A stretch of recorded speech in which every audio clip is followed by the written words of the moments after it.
Hello everyone, myself A Rajmane. आता आपण काय करायचं आहे, थर्ड चॅप्टरमधलं that is the combinational logic सर्किटमधला लास्ट पॉईंट बघायचा आहे. कुठला आहे बघा last point? Tristate that is 3 state logic. Tristate logic आपण सेकंड चॅप्टरच्या लास्ट पॉईंटला पण बघितलेला होता. काय होतं बघा, ट्रायस्टेट म्हणजे 3 स्टेट. आपल्याकडे आउटपुटच्या 2 स्टेज आपण आत्तापर्यंत बघत आहोत, कुठल्या? हाय आणि लो. पण ट्रायस्टेट ही तिसरी स्टेट आहे, ती कुठली? हाय इम्पेडन्स स्टेज. ती कधी येते? ह्याला एक्स्ट्रा एक इनपुट देतो आहे आपण, कुठलं? Output enable. बरोबर आहे. ते जेव्हा 0 असेल किंवा जे अनेबल नसेल तेव्हा आपल्याला हाय इम्पेडन्स स्टेज मिळते. पण ते ट्रायस्टेट बफर्समध्ये त्यांनी काय दिले बघा, tristate buffer is a circuit which either connects or isolates it and inputs from its output. म्हणजे ट्रायस्टेट बफर काय करते, एकतर इनपुट आउटपुटला कनेक्ट करते किंवा तिथून आयसोलेट करते. That is it controls the flow of signal from input to output. इनपुटपासून आउटपुटकडे काय करतोय, फ्लो त्याचा म्हणजे डाटा कंट्रोल करतोय. बरोबर आहे.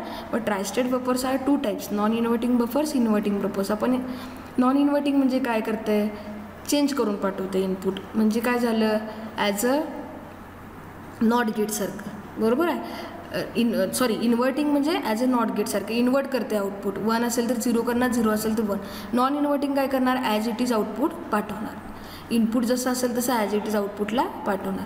The inverting tristate buffers will invert the input data while passing through it. Inverting काय करणार, इन्व्हर्ट करणार. बरोबर आहे. आता हा सिम्बॉल बघा, the tri-state non inverting buffer. हे 2 नॉन इन्व्हर्टिंग बफर आहेत. बरोबर आहे. इथं काय केले बघा, ई बार वापरले, इथं काय वापरले, ई वापरले. मग आपण मल्टिप्लेक्सरला देऊन काय केलं तर एनेबल इनपुट काय केलं तर ॲक्टिव्ह लो वापरलेलं आहे. ॲक्टिव्ह लो म्हणजे काय, जेव्हा तो ई बार 0 असेल तेव्हा मल्टिप्लेक्सर डीमल्टिप्लेक्सर ऑन होत होते. मग बघा इथं पण सेम तसंच आहे, जेव्हा ई बार 0 असणार तेव्हा हा ऑन होणार बफर. पण जेव्हा ई नुसता वापरला असेल, दॅट इज द ॲक्टिव्ह हाय वापरला असेल, तर ई जेव्हा 1 असणार तेव्हाच हा ऑन होणार. ई 0 असेल तर हा काय राहणार, ऑफ राहणार. हे लक्षात ठेवा. ई बार जेव्हा 0 असेल तेव्हा ऑन होणार, ई जेव्हा 1 असेल तेव्हा ऑन होणार. येते लक्षात. पण ट्रूथ टेबल बघायचं कसं दिले, ई बार 0 आहे, 0 म्हणजे हा काय झाला, ऑन झाला, म्हणजे इनपुट ॲज इट इज आउटपुटला मिळालं. पण जेव्हा ई बार 1 असेल तेव्हा काय करणार, हे ऑफ राहणार, म्हणजे आपल्याला हाय इम्पेडन्स स्टेज मिळणार. सेम इथं हे काय आहे बघा, ई आहे. ई म्हणजे ॲक्टिव्ह हाय इनपुट आहे. मग आता जेव्हा ई 0 असेल तेव्हा हाय इम्पेडन्स मिळणार, ऑफ राहणार ना तो. आणि ई 1 असेल तेव्हा इनपुट ॲज इट इज आउटपुटला आपल्याला मिळणार, ए मिळणार. बरोबर आहे. आले लक्षात. आता इथं ॲप्लिकेशन ऑफ ट्रायस्टेट बफर म्हणजे तेच सांगितले बघा परत. Tristate buffers are used where several signals are simultaneously connected to common bus. एखादं कॉमन हे आहे, आपलं कॉमन लाईन आहे. बरोबर आहे. त्याला आपण भरपूर डाटा दिला आहे, तर त्यावेळेला आपण ट्रायस्टेट बफर वापरू शकतो. बघा 3 tristate buffers are used to connecting ABC to common bus. म्हणजे 3 ट्रायस्टेट बफर्स एका कॉमन बसला कनेक्ट केले आहेत. The enable signal E1. आता हे E1चा अनेबल सिग्नल काय केलं आहे त्यांनी, कनेक्टेड टू 5 व्होल्टला कनेक्ट केला आहे. देअरफॉर काय करणार, ए गेट कनेक्टेड टू बस. म्हणजे हा जो ए आहे आपला, तो डायरेक्ट बसला इथं कनेक्ट झाला आहे. पण since E2 and E3 are connected to ground. इथं काय केले बघा, E2 आणि E3 काय केले, ग्राउंडला कनेक्ट केले. त्यामुळे बघा the second and third buffer will go into high impedance stage. म्हणजे आता हे बंद राहणार. बरोबर आहे. ह्याचं काय झालं आहे, ईच काय केलं आहे, ई सिग्नल म्हणजे ॲनेबल सिग्नल काय केला आहे, ह्याचा 0 केला आहे. ॲक्टिव्ह हाय आहे तो 0 केला आहे, त्यामुळे तो काय होणार, हाय इम्पिडन्स स्टेज देणार. त्यामुळे बी आणि सी आर आयसोलेटेड फ्रॉम बस. हा काय झाला, याला कनेक्ट झाला आहे, पण बी आणि सी काय झालं, त्याच्यापासून वेगळे झाले. एक सिम्पल एक्झाम्पल त्यांनी दाखवलेलं आहे. आले लक्षात. आता बघा IC 7LS244 that is the octal started buffers line driver line receiver. हा एक IC आहे, त्याचं एक थोडंफार एक्सप्लेनेशन दिले. हे काय तुम्हाला बाळाला सिलेबसला आहे फक्त, पण एक्झामला हे काही जास्त विचारलेलं नाही. फक्त एकदा एक कन्सेप्ट क्लिअर करून घ्या, मग काय विषय नाही. आता हे बघा इथं हा जो IC आहे तो काय आहे, is octal tri-state unidirectional buffer. म्हणजे एका डायरेक्शनलला फ्लो होतोय data. It consist of 8 unidirectional buffer. म्हणजे 8 बफर्स आहेत त्याच्यामध्ये. आता बघा हा 20 पिनचा IC आहे. इथं आहे बघा, हा 20 पिनचा IC आहे. इथं काय काय लिहिले बघा, आता A1 to A4 दिसतं इथं. हे जे A1 आहे, A1, A2, A3, A4, these are the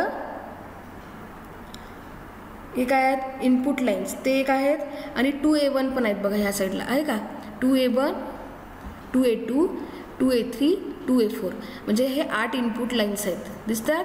हे 1A1 to 1A4, 2A1 to 2A4, हे 8 इनपुट लाईन्स आहेत. Wear as Y1 to Y1, 1Y1 आहे का इथं, हे बघा इथं आहे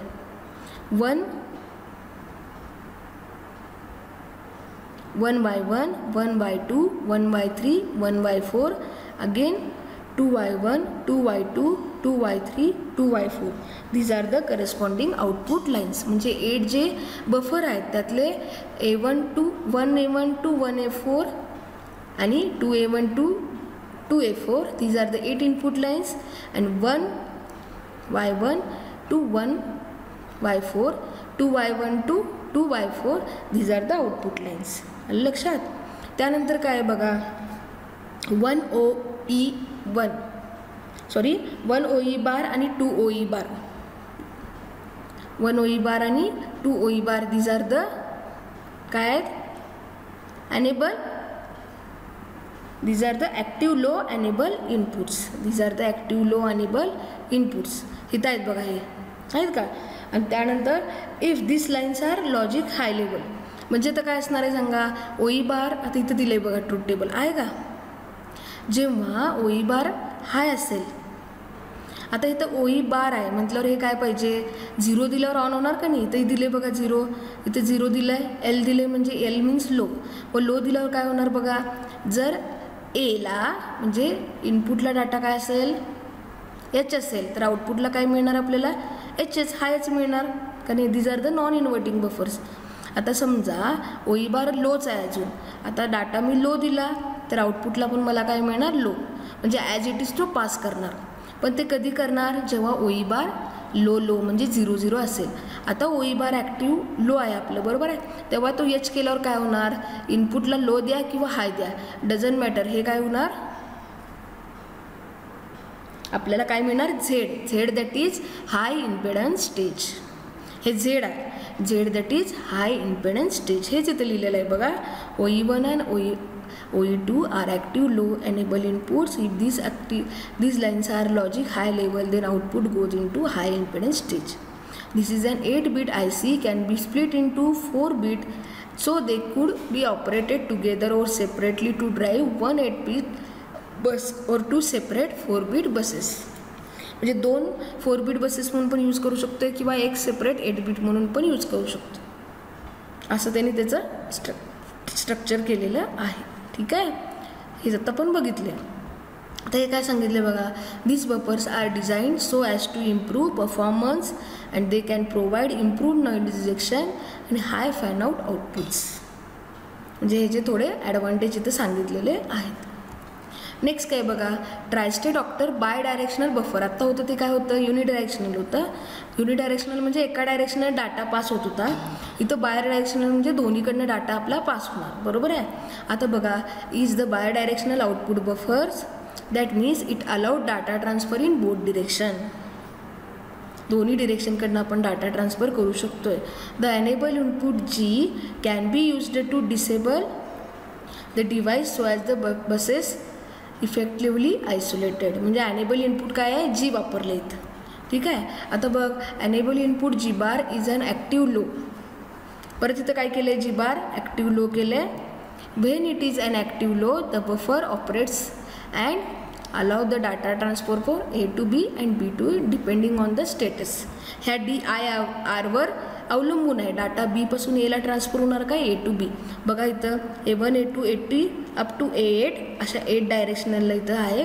इकडं पण B1 to B8 असे 1 डायरेक्शनलनं बाय डायरेक्शनल बफर इथं आहेत. हा पण 20 पिनचा IC आहे. समजलं. मग अनेबल इनपुट G बार जेव्हा लो असेल तेव्हाच डाटा ट्रान्सफर होणार, हाय असेल तर काय होणार, अगेन हाय इम्पेडन्स स्टेज. आता बघा इथं कसं केलं बघा, अनेबल इनपुट लो आहे, लो म्हटल्यावर बरोबर आहे.